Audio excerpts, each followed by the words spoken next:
Hey everybody. Okay, we have series of unfortunate events, and we are on chapter 9. And remember, they lost Sunny. They couldn't find Sunny.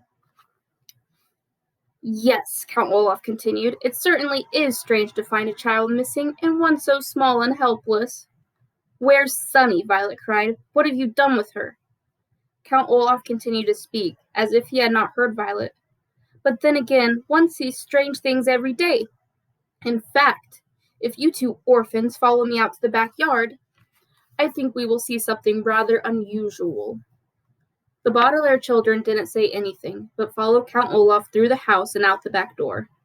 Violet looked around the small, scraggly yard in which she had not been in since she and Klaus had been forced to chop wood. The pile of logs they had made was still lying there untouched, as if Count Olaf had merely made them chop logs for his own amusement, rather than for any purpose. Violet shivered, still in her nightgown, but as she gazed here and there, she saw nothing unusual. You're not looking in the right place, Count Olaf said. For children who read so much, you two are remarkably unintelligent. Remember, we just talked about the prefix un. Unintelligent means not intelligent or not smart. Violet looked over in the direction of Count Olaf, but could not meet his eyes. The eyes on his face, that is. She was staring at his feet, and could see the tattooed eye that had been watching the Baudelaire orphans since their troubles had begun. Then her eyes traveled up Count Olaf's lean, shabbily dressed body, and she saw that he was pointing up with one scrawny hand. She followed his gesture, and found herself looking at the forbidden tower. It was made of dirty stone, with only one lone window, and just barely visible in the window was what looked like a birdcage. Oh no, Klaus said in a small, scared voice, and Violet looked again. It was a birdcage, dangling from the tower window like a flag in the wind. But inside the birdcage, she could see a small and frightened Sunny. When Violet looked closely, she could see there was a large piece of tape across her sister's mouth, and ropes around her body. She was utterly trapped. Let her go, Violet said to Count Olaf. She has done nothing to you. She is an infant, a baby. Well now, Count Olaf said, sitting on a stump, if you really want me to let her go, I will, but surely even a stupid brat like you might realize that if I let her go, or more accurately, if I asked my comrade to let her go, poor little Sunny might not survive the fall down to the ground.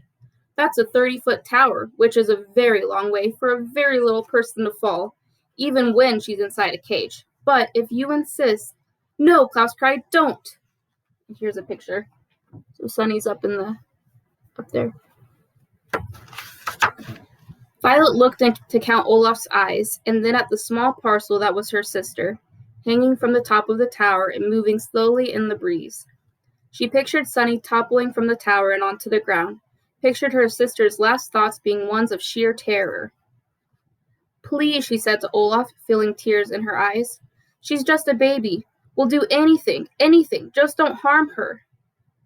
Anything? Count Olaf asked, his eyebrow rising. He leaned in toward Violet and gazed into her eyes. Anything? Would you, for instance, consider marrying me during tomorrow night's performance? Violet stared at him. She had an odd feeling in her stomach, as if she were the one being thrown from a great height. The really frightening thing about Olaf, she realized, was that he was very smart after all. He wasn't merely an unsavory drunken brute, but an unsavory, clever drunken brute. While you were busy reading books and making accusations, Count Olaf said, I had one of my quietest, sneakiest assistants sulk into your bedroom and steal little Sunny away. She is perfectly safe, for now, but I consider her to be a stick behind a stubborn mule.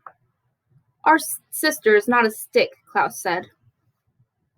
A stubborn mule, it's like a horse, Count Olaf explained, does not move in the direction its owner wants it to. In that way, it is like you children, who insist on mucking up my plans. Any animal owner will tell you that a stubborn mule will move in the proper direction if there is a carrot in front of it and a stick behind it. It will move toward the carrot because it wants the reward of food, and away from the stick, because it does not want the punishment of pain. Likewise, you will do what I say, to avoid the punishment of the loss of your sister, and because you want the reward of surviving this experience. Now, Violet, let me ask you again, will you marry me?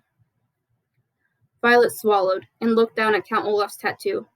She could not bring herself to answer.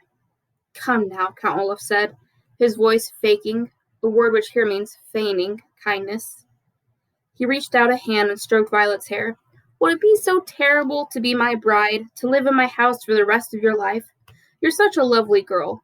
After the marriage, I wouldn't dispose of you like your brother and sister. Violet imagined sleeping beside Count Olaf and waking up each morning to look at this terrible man. She pictured wandering around the house, trying to avoid him all day, and cooking for his terrible friends at night, perhaps every night for the rest of her life. But then she looked up at her helpless sister and knew what her answer must be.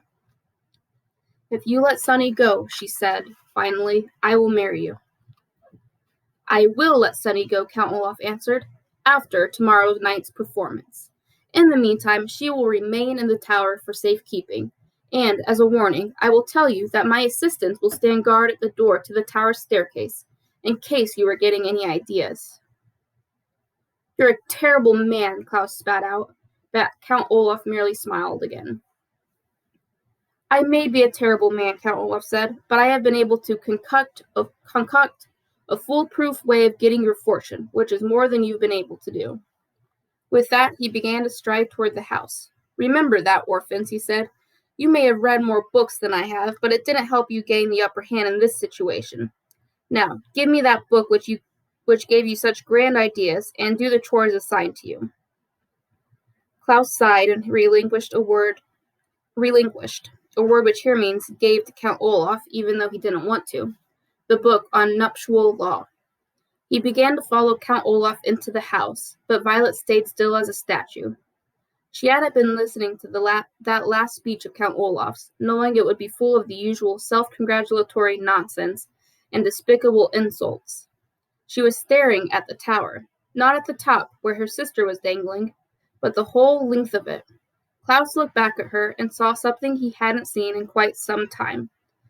To those who hadn't been around Violet long, nothing would have seemed unusual, but those who knew her well knew that when she tied her hair up in a ribbon to keep it out of her eyes, it meant the gears and levers of her inventing brain were whirling at top speed. So she tied her hair up so she could think.